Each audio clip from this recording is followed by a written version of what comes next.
বাইরে হাঁটতে গিয়েছিলাম, এসে অনেক গরম লাগছে, প্রায় মাগরিবের সময় হয়ে গিয়েছে। তো আমি অজু করে এসে এই যে চার্জার ফ্যানটা দিয়ে একটু বসেছি।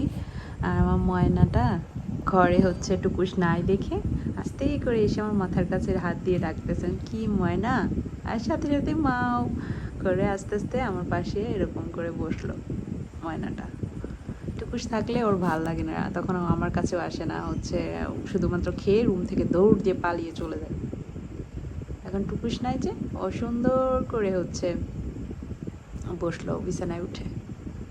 ময়না, টুকুস থাকলে আর উঠতে ইচ্ছা করে না বিছানায়, তখন খুব রাগ লাগে। এখন টুকুস নাই দেখে সুন্দর করে উঠে বিছানায় একা একা বসলা।